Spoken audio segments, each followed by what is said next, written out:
Tú eres Pedro y sobre esta roca edificaré mi iglesia. La palabra griega para Pedro es Petros, que significa una piedra pequeña. O sea, Jesús le estaba diciendo, ahora tú eres una pequeña piedra, Pedro. Tú eres un fragmento de la roca original, tal como se lo dijo antes. Tú eres Simón, hijo de Jonás, tú serás llamado Cefas. Cefas significa piedra. Ahí en Cesarea, Cefas recibió su nuevo nombre, convirtiéndose en una nueva piedra pequeña. Y Pedro comprendió que con tales piedras vivas, Cristo edificaría su iglesia, porque como vocero del grupo de los discípulos, Pedro vio cómo muchas piedras vivas eran añadidas a la iglesia. Más tarde, en su primera carta, en su primera epístola, Pedro lo escribió. Dijo, vosotros también como piedras vivas sed edificados como casa espiritual y sacerdocio santo para ofrecer sacrificios espirituales aceptables a Dios por medio de Jesucristo. Continuemos con el texto. Tú eres Pedro y sobre esta roca edificaré mi iglesia. Aquí la palabra griega para roca no es la misma que la otra palabra. Aquí es Petra, que significa roca grande, algo más sustancial que una pequeña roca. Cristo le estaba diciendo a Pedro, Pedro, tú eres una pequeña roca, pero sobre esta roca grande edificaré mi iglesia. Un doctor de apellido de Ham observó una característica en el versículo. Él dijo, antes de la palabra Petra o piedra grande, el artículo definido se usa indicando que hay una sola piedra grande, pero antes de la palabra Petros, que significa piedra pequeña, no se usó ningún artículo, lo cual indica que Pedro no era la única piedra pequeña, sino que él era una de muchas otras piedras pequeñas. Ahora, ¿quién es la roca base sobre la cual se construiría la iglesia de Cristo? Ciertamente no es Pedro. Si Pedro fuera el fundamento, nuestro Señor Jesucristo le hubiera dicho, tú eres Pedro y sobre ti edificaré mi iglesia. Pero Jesús no dijo esto ni tampoco se refirió más al asunto. Aquí la roca no puede referirse a ningún otro más, sino a Cristo mismo. El apóstol Pablo dijo sinceramente en 1 Corintios 10:4, y la roca era Cristo. En la misma epístola, Pablo incluyó estas palabras en 1 Corintios 3:11. Él dijo, porque nadie puede poner otro fundamento, roca fundamental es eso, que el que está puesto, el cual es Cristo. Pedro nunca dijo que él era la roca sobre la cual se construiría la iglesia. En Efesios 2:20, Pablo dice, edificado sobre el fundamento de los apóstoles y profetas, siendo la principal piedra del ángulo, Jesucristo mismo. Sobre los apóstoles y profetas porque ellos fueron las primeras piedras pequeñas puestas en el edificio. Los apóstoles y profetas fueron los primeros cristianos añadidos a la iglesia, y nosotros venimos después, nosotros creímos después, hablando de tiempo. Para poner las últimas piezas de un edificio, primero es necesario poner las primeras piezas, y estas son los apóstoles y profetas, pero el fundamento de todo el edificio en sí no son las primeras piezas, sino la base sobre la que está construido el edificio, que es Jesucristo. Hoy día, actualmente, ya no se está construyendo los fundamentos del edificio. Hoy, habiendo pasado poco más de 2000 años desde que comenzó la iglesia, se están añadiendo las últimas piezas, pero la principal piedra del ángulo es Jesucristo, porque Él es el fundamento y como dijo Pablo, nadie puede poner otro fundamento, y el que lo haga estará desechando la piedra principal y está cumpliendo lo que el mismo apóstol Pedro escribió en su primera carta, capítulo 2, versículo 7. La piedra que los edificadores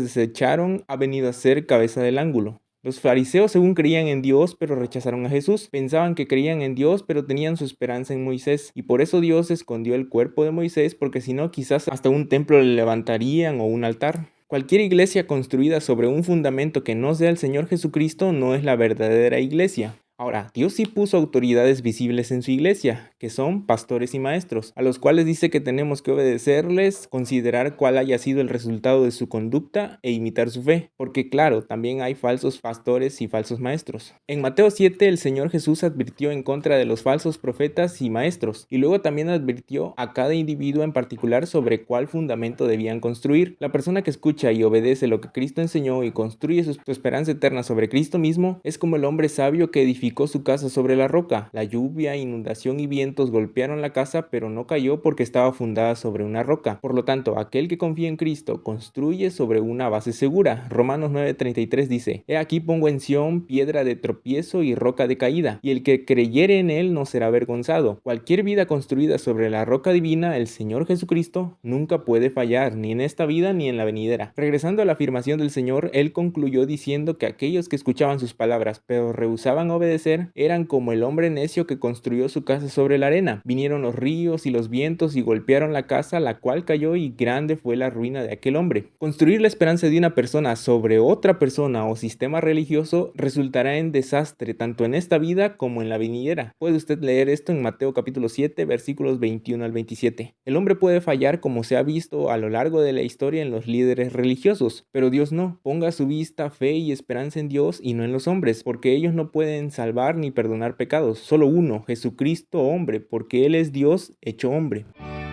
La iglesia hoy sigue creciendo.